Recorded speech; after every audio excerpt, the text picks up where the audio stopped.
Perfectionists.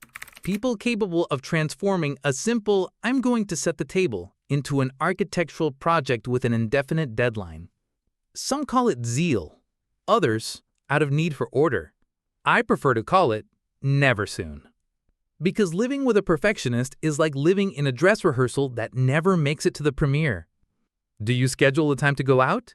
He schedules one too, but to review the list of things he needs to check before leaving. Will you help in the kitchen? He thanks you, and then redoes everything you did, but with a few minor adjustments. Looking for an opinion? Get ready to receive a technical report with 18 bullet points, 3 graphs, and a postscript. In fact, the perfectionist wasn't even born a perfectionist. It came about when, in prehistoric times, a human looked at the cave he had just painted and thought, "These bison would look better if the shadow had more contrast." Since then, he has evolved, adapted, and never been satisfied with anything again. Living with a perfectionist is like entering a world where almost good means there's still room for improvement, where acceptable sounds like a challenge, and where done is only acceptable if it is impeccable. The species of perfectionists. There are several subspecies, each with its own habitat and little emotional pitfalls. The chronic planner, the one who spends more time organizing the task than executing it. If you need to clean your room, start by creating a flowchart, then a list of priorities, then a color system for the list. When you realize it's already time to sleep and the room is still the same. The compulsive reviewer, unable to send an email without rereading it 12 times. And he always finds something to change on the 13th. Each message for him is a historical document worthy of archiving at the UN. The eternal adjuster. When something is ready, he looks at it, sighs, and says, "Just one more detail." This detail can take 3 days, or a lifetime. The silent perfectionist. Seems relaxed, calm, but he's mentally noting every mistake you make to adjust later.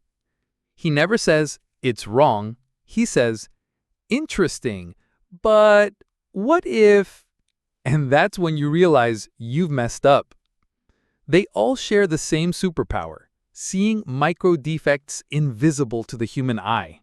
And everyone shares the same curse, never feeling like you're truly ready. The perfectionist's habitat and diet. In nature, the perfectionist makes his home in highly controlled environments. Impeccably organized desks until someone moves a pencil an inch to the side. Then the balance of the universe is broken and he needs to reorganize everything. Your house is a museum of symmetry. Frames aligned with surgical precision. Shelves where each book is exactly the same distance from the other. Rugs centered on the walls because everything out of place gives me a headache. The perfectionist's diet is carefully planned.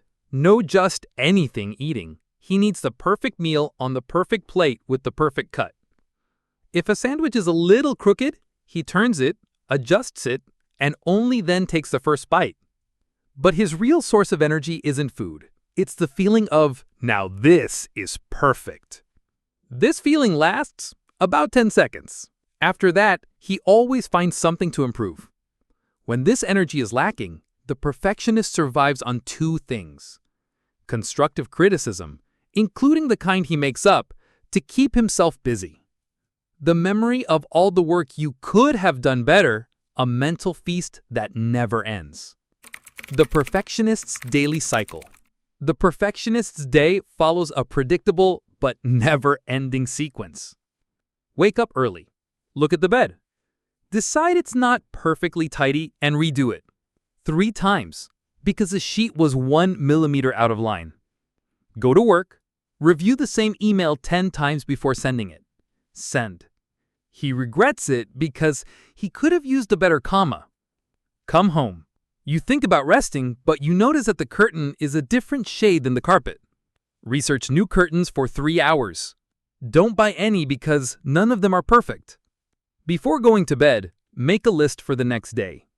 Rewrite the list twice. And if you have time, mentally rehash past conversations to find a more elegant way to respond.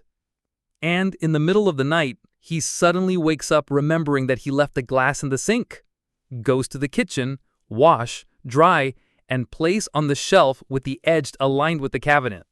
Finally, he goes back to bed, satisfied.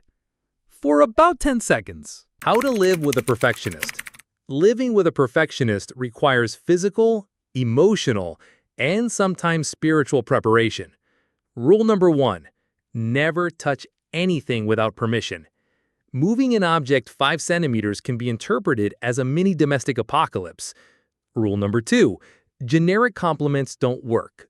Saying it was good is the same as saying it was okay.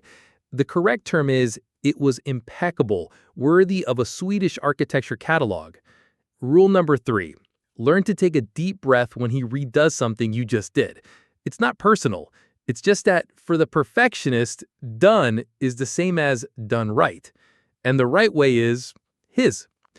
Rule number 4, never use the phrase, "it's fine like this." This has the same effect on him as the word bomb on an airport detector. Get ready for 3-hour debates about why it's not good enough. Rule number 5, accept that delays will happen. If he says, "I'm leaving in 5 minutes," mentally add up about 45. After all, the coat needs to be lint-free, the hair at the exact right angle, and the perfume applied symmetrically. Ultimately, getting along well with a perfectionist means understanding that they don't just seek to do things well. They seek final form, to do it well, and if possible, with perfect natural light for posting on Instagram. The hidden side of the perfectionist, and yours too. Ultimately, the perfectionist is not just driven by the search for perfection, but by the search for meaning. It's not that he wants to control everything. He wants to feel like every detail matters. For him, there is no any way. There is the best possible way. Perfectionism is like an internal filter that amplifies every detail. The comma out of place, the frame a little crooked, the answer that could have been more elegant. Everything becomes an invitation to try again. And the truth is, we all have a perfectionist inside our heads. The one that makes us fix our hair in the reflection of the window, or review a simple message as if it were a graduation speech. The secret is not to silence this perfectionist. It's learning to live with it, letting it show up when it helps raise the bar, but also knowing how to take a break when life calls for lightness. Because perfectionism can transform a simple detail into a work of art, or turn your entire life into a draft.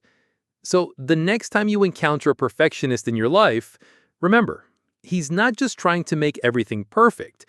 He is trying to make sense of a world that often seems out of order. And if you're the perfectionist, welcome to the club. Meetings on Wednesdays, entry only if the minutes are handwritten in uniform handwriting without erasures and stapled in the right corner. But relax. If it's not perfect, we'll just redo it until it is. Quick alert. This video contains everyday humor with entertainment content. See you in the next video.